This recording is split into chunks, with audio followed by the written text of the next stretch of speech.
Hi, I'm Olivia.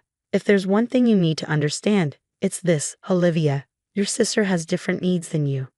That's what my mom, Rebecca, always says whenever my younger sister, Samantha, gets showered with attention and gifts, while I work myself to exhaustion.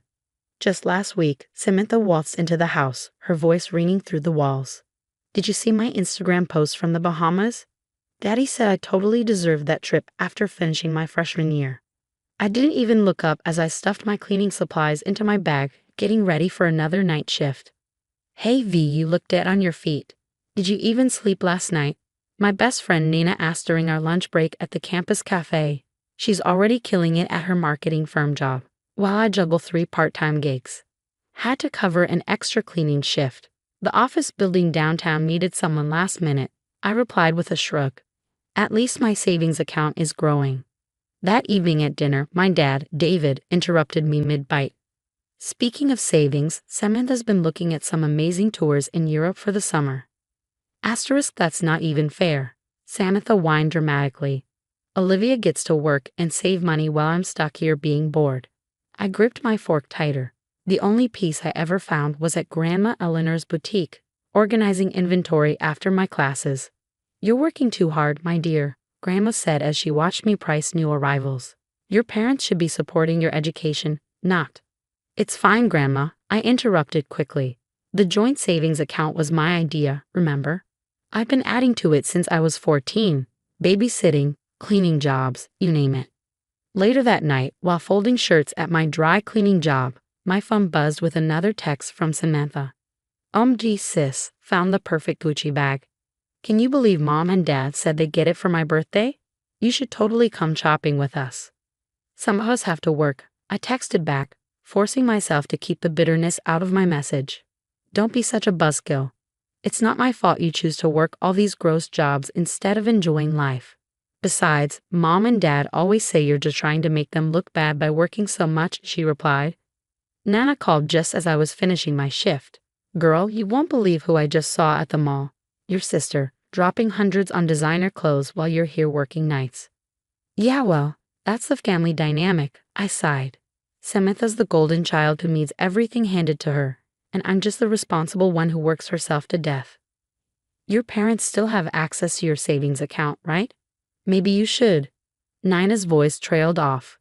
They're my parents, I said, trying to convince myself as much as her. They wouldn't. They couldn't. But I was about to find out just how far family loyalty went. It was a cold morning when I opened my banking app. My hands trembled as I stared at the screen. $15,000. Gone. Vanished in multiple withdrawals over the past 3 months. What's wrong, Guy? You look like you've seen a ghost, my boyfriend Andrew asked as he reached across the cafe table to squeeze my hand. They took it, I stammered. My parents, they've been taking my money. That evening, I confronted them in the living room, clutching my bank statement. Mom, Dad, I need to talk to you. Why are there withdrawals totaling $15,000 from my account? Oh honey, we were going to tell you, Mom said with a tight smile. Samantha needed the money for her Europe trip and some necessities. Necessities? My voice cracked. My cleaning money paid for her luxury vacation. Don't be selfish, Olivia, Dad interjected. Your sister has special needs. Besides, we've always helped manage your money. Manage? I spat. You mean stealing? All those mysterious withdrawals over the years. Every time Samantha wanted something new. Oh my God, are you seriously making a big deal about this? Samantha sauntered in, rolling her eyes. It's just money. You can clean more houses if you need it so badly. I stared at her, my anger boiling over. Remember when Dad's expensive watch got broken and you blamed me? Was that just another manipulation? Please, he scoffed. You're so dramatic. Nobody believes your victim act anymore. I already told everyone at Aunt Scarlett's birthday how jealous you are of my travels. Andrew pulled up my account history on his laptop, his jaw tightening as the numbers confirmed what I already knew. Later that night, Andrew sat beside me, his laptop open. Olivia, this goes back years, he said, scrolling through the transactions. Small withdrawals, perfectly timed with Samantha's shopping sprees. I slammed the bank statement onto the kitchen counter in front of my parents. I want my money back. Mom's voice was cold, her arms crossed. You need to understand your place in this family. My place? I snapped. I've worked 3 jobs since high school. I clean offices at night while you fund Samantha's Instagram lifestyle with my money. We expect you to support your sister's dreams, Dad said, his tone leaving no room for argument. Family sacrifices for family. The next day, I broke down at Grandma Eleanor's boutique. She found me sitting on the floor of the stockroom, tears streaming down my face. I trusted them, Grandma. How could they do this to me? She crouched beside me, pulling out a small, worn notebook. I've been watching them treat you like this for years, she said softly, and I've been keeping track. Later, Nina hugged me during our lunch break. Your sister is being awful about this whole thing, she said. She's telling everyone you're having a mental breakdown from working too much. That night, I walked into my room and found Samantha rummaging through my things. What are you doing? I demanded. She turned around, holding a bracelet. Looking for this, the one that went missing after you wore it. I never borrowed your bracelet. She shrugged. That's not what I told Mom and Dad. Maybe if you weren't so busy working all the time, you'd be more careful with other people's things. Before I could respond, my phone buzzed. Another bank alert, another withdrawal. Think of it as your contribution to family harmony, Mom said later when I confronted her again. After everything we've done for you, Dad added, as if I were ungrateful for the privilege of being robbed. That night, Andrew held me as I sobbed. This isn't right, V, you know that, right? This isn't what family does. I wiped my eyes, something hardening inside me. You're right, and I'm done letting them get away with it. Andrew helped me open a new account at a different bank the next day. We need to move your remaining money now, he said. When I got home, Samantha was lounging on the couch, flashing her new engagement ring. Why do you even care about working so hard? She asked lazily. Daddy said Olivia should contribute to my dream wedding. She's been so stingy lately. A few days later, while organizing Grandma Eleanor's financial records, I stumbled upon something shocking. Documents showing a substantial inheritance from my grandfather. Money my parents had kept hidden from her. That evening, Mom cornered me in the kitchen. What's this I hear about Richard's family wanting a yacht wedding? She asked. You need to take out some student loans to help. It's time you step up as a sister. I stared at her, incredulous. You want me to take loans to repay the money you stole and fund Samantha's wedding? Don't be difficult, Olivia. Family sacrifices. Stop saying that. I interrupted. You've stolen enough from me. Nina helped me gather more bank statements during her lunch breaks. Look at this pattern, she said, spreading the papers out on the table. Every major withdrawal coincides with Samantha's shopping sprees and vacations. At Sunday dinner, Grandma Eleanor dropped a bombshell. I'm selling the boutique. The silence was deafening. Mom, you can't be serious, Dad finally stammered, his fork clattering against his plate. What about the family legacy? Mom added, panic creeping into her voice. Obviously, the money should help with Samantha's wedding, she continued, gaining confidence.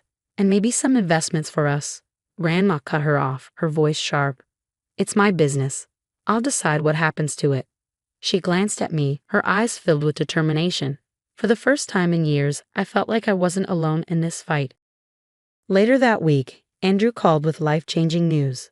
The marketing position is yours if you want it. Starting salary, twice what you're making now. I was documenting yet another unauthorized withdrawal when Samantha burst into my room.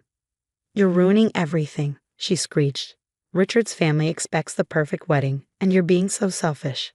I looked up from my laptop, unfazed. Maybe you should ask Mom and Dad where all my savings went. Her eyes narrowed.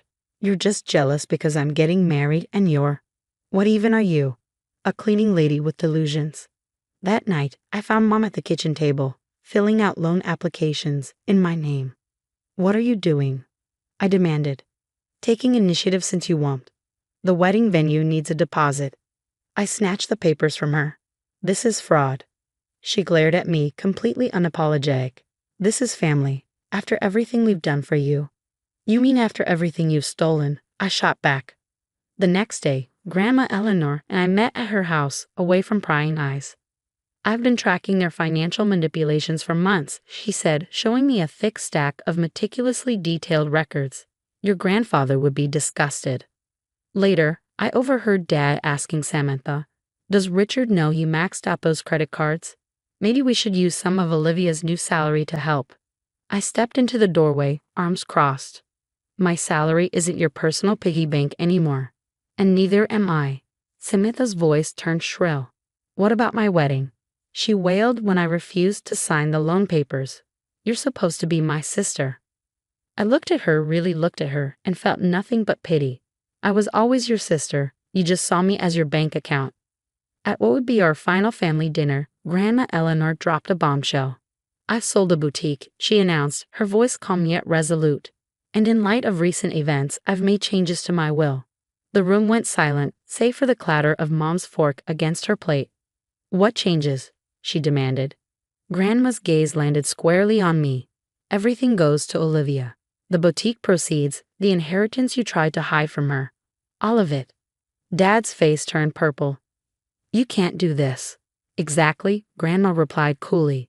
I've watched you abuse my granddaughter's trust for years. The fallout was swift. That same week, Richard stormed into our house, waving credit card statements in the air. Samantha, what is this? $50,000 in hidden debt. She stammered. Baby, I can explain. Olivia was supposed to help with the wedding. It's over, he cut her off. I won't marry a liar. Then came the tax audit. My detailed financial records had sparked an investigation into my parents' creative accounting. How could you do this to us? Mom sobbed when they were forced to list the house for sale to pay off penalties. I didn't do anything, I said, my voice steady. Your choices did this. 2 years flew by. My marketing agency grew from a small startup to a respected firm. One afternoon, Samantha called me from her new job at the mall after failing out of college. Please, we're struggling. Can't you help your family? Like you helped me, I asked, my tone sharp. By stealing my savings while I cleaned offices at night. That was different. We're blood, she protested. Blood doesn't excuse theft. Mom and Dad tried reaching out when they moved into their tiny apartment. We've learned our lesson, Mom said over the phone. We miss you. I'm sure you miss my money more. Later that night, I celebrated my agency's latest success with the people who truly supported me, Grandma Eleanor, Andrew, and Nina, my real family. To karma, Nina said, raising her glass. To justice, Grandma Eleanor added with a smile. Andrew squeezed my hand. I looked around my beautiful office, thought about my thriving business, my upcoming wedding, and the people who stood by me. Then I remembered those nights cleaning offices, the stolen savings, the years of manipulation. To learning that the best revenge isn't getting even, I said, raising my glass. It's getting away and thriving without toxic people in your life. What would you do if you discovered your parents had been secretly funneling your hard-earned money to your sibling for years? Would you expose them immediately or quietly gather evidence like I did? Share your thoughts in the comments.